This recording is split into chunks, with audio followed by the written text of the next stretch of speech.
Magandang umaga po sa inyong lahat. Sino dito yung mga mag-asawa? Isa lang partner. Ayan, meron ka partner. Isa-isa, ayun ba yun? No? Sino po dito yung wala liti partner pero may asawa? Ayan, at least po alam ko no, na may ganyan. No? So at least alam po ninyo kung ano yung buhay may asawa. No? Masaya po ba kayo? Ha? Amen. No? Sana naman, Ate Alma, sumagot ka kung masaya ka. Tiyan mo, kinalabit ka tuloy na asawa mo. Oo, ayaw mo sumagot kung masaya ka ba. No? Tinatanong ko kung masaya ba kayo bilang mag-asawa. No? Dahil po yung gospel na narinig natin ngayon ay turo ng Diyos para sa buhay mag-asawa. No? Narinig po ninyo sa gospel, yung mga Pariseyo nagtanong kay Jesus.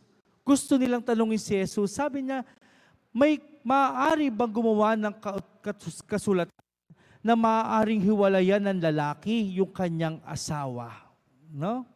Gusto nilang tanongin kay Jesus kung pwede ba. No? Alam niyo ang sagot ni Jesus, hindi siya sumagot ng oo o hindi. Walang sinabi si Jesus na, pwede bang maghiwalay kami ng asawa ko? Hindi sumagot si Jesus ng oo o hindi. Ang sagot ni Jesus, ano ba yung nasa kautusan ni Moises?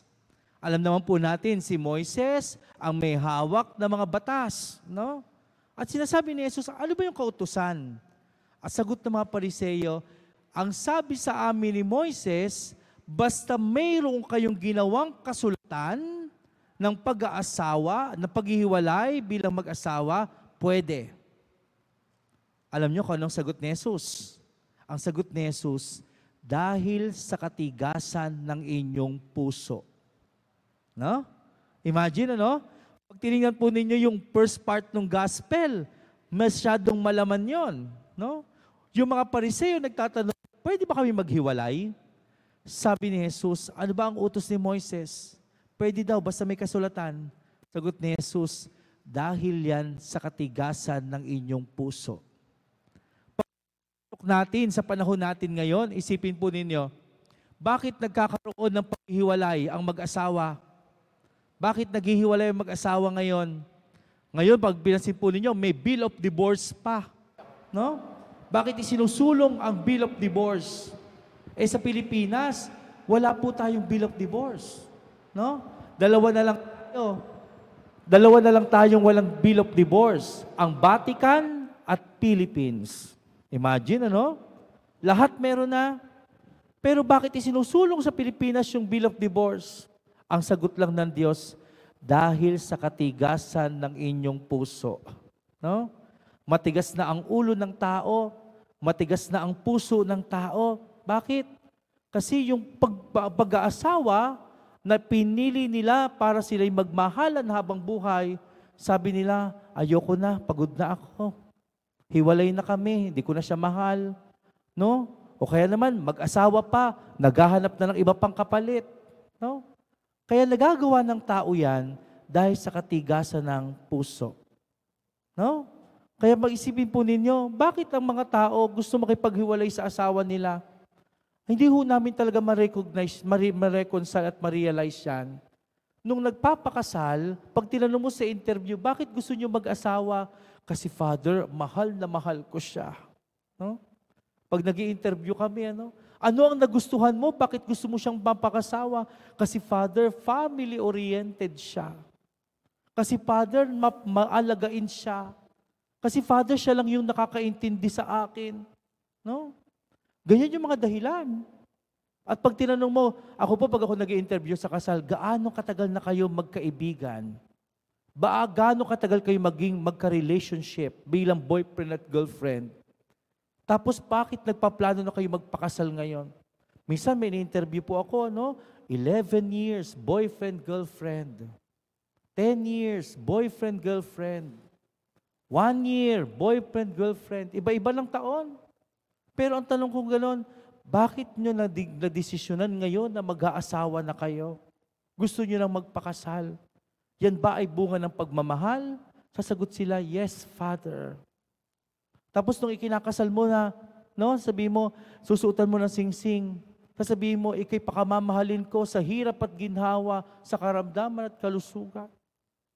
Tapos may expiration date pala. No? Kapag umabot na 1 taon, hiwalay na. Kapag napagod na, hiwalay na. Nakalagay doon sa binanggit nila sa harap ng Diyos, sa hirap man o sa ginhawa, sa kamatayan man, hanggang sa wakas ng aking buhay. No? At sasabihin nila, Father, gusto ko na makighiwalay. Kasi hindi ko na siya mahal. Kasi hindi ko na siya gusto. Kasi meron na siyang iba. Diba? Ang tanong, so umpisa lang pala yung pag-ibig. Yung pagmamahal pala, mayroong hangganan. Yung pagmamahal pala sa mag-asawa ay meron lang oras. Pag hindi mo na mahal, humihinto pala yon.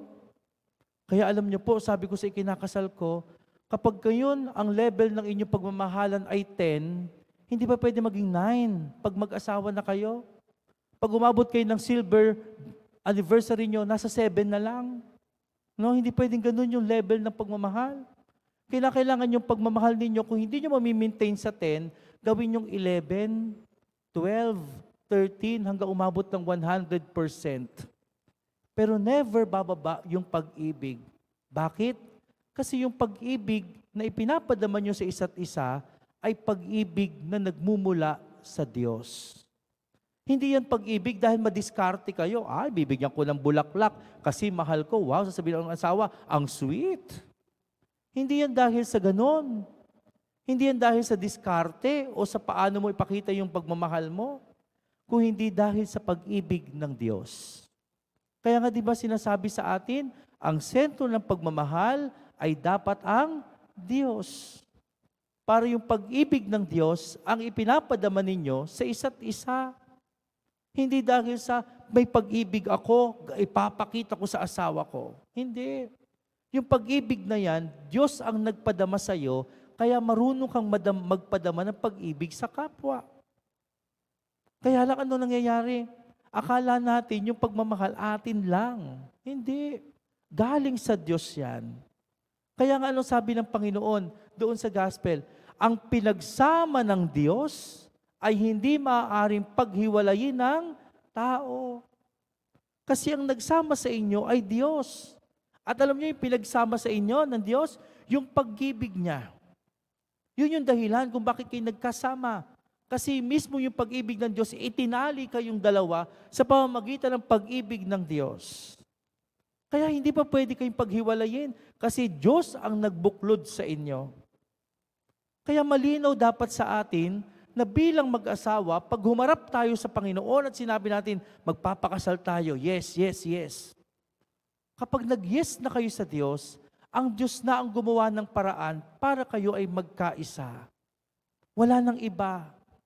Kayo at ang Diyos ang nangako sa isa't isa na magmamahalan kayo habang buhay.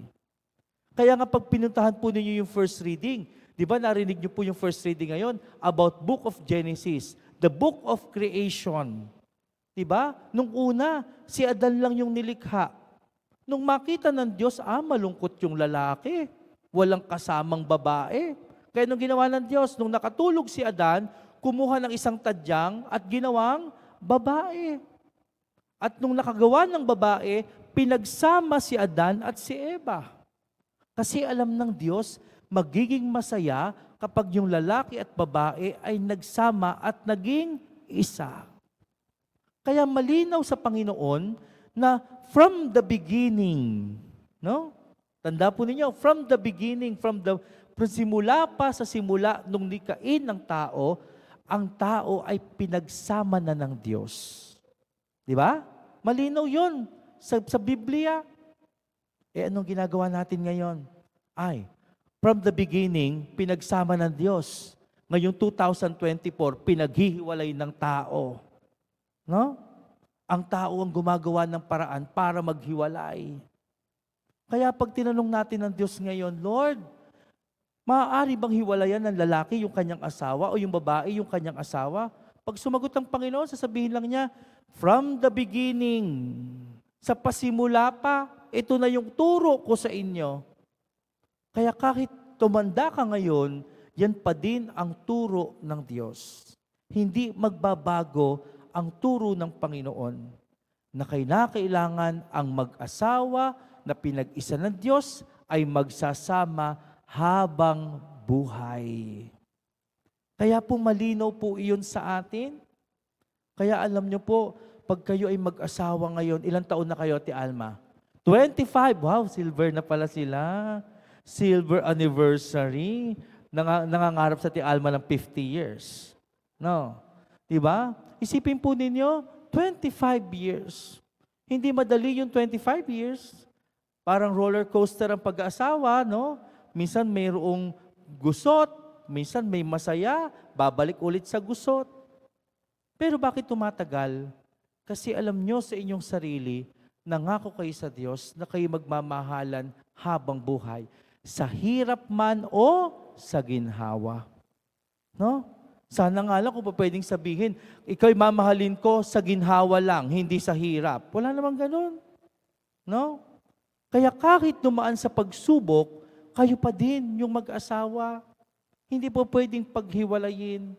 Kasi pinagsama kayo ng Diyos. At ang pinakamagiging tanda lang niyan, kapag alam ninyong kayo pinagsama ng Diyos, magmamahalan kayo kasi dahil yan sa Diyos. Biyaya yan na nagmumula sa Diyos. Kaya nga, kapag po kayo ay nakakaisip na sabihin mo, makikipaghiwalay na yata ako kasi hindi na talaga kami nagwo-work. Tandaan po ninyo, kahit sabihin niyo hindi nagwo-work, no? Ramdam ninyo na hindi nagwo-work, sabihin niyo sa Diyos, no? Lord, hindi na yata nagwo-work yung aming relationship. Ibulong niyo lagi sa Diyos. Sasabihin ng Diyos, teka lang, ako ang magwo-work. No?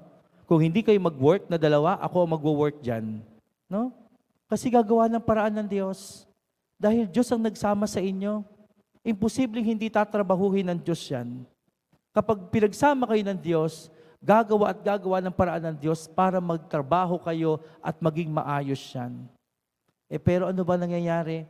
Kaya hindi na nagwo-work kasi yung isa nakahanap na. May ibang tinatrabaho na. No? Kapag talaga may ibang tinatrabaho na, hindi na talaga makapapansin yung kauna-unahang work. No? Ganun talaga. Kahit na gustong ipilit ng Diyos na gagawin ko pa yan, pero ikaw mismo, matigas na ang iyong puso, kaya hindi mo na maiayos pa. Kaya maaaring dahilan kung bakit naghihiwalay, sasabihin ng Panginoon, matigas na kasi yung puso. Matigas na yung isip. Ayaw ng pakinggan ano ang sinasabi ng Diyos sa Kanya. Kaya mga kapatid, sana maging paalala ito lahat. Sana po yung mga nanonood din online kung may mga asawa kayo nanonood online, tandaan ninyo, ang bukasyon, ang kasal ay isang bukasyon. Katulad namin mga pari, bukasyon ito. Pinili namin. Ang pag-aasawa ay bukasyon din. At kung ito'y bukasyon, ito ay tawag ng Diyos patungo sa kabanalan. Tandaan po ninyo, ang bukasyon ng Diyos ay patungo sa kabanalan.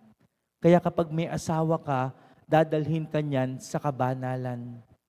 Kapag may asawa ka, dadalhin ka niyan sa kabutihan.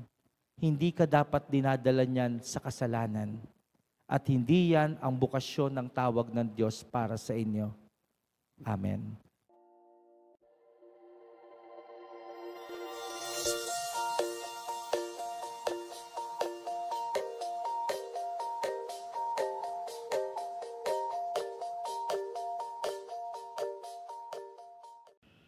God is good all the time.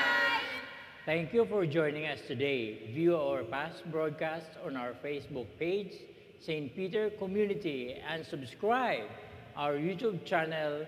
Like, share, and hit the bell.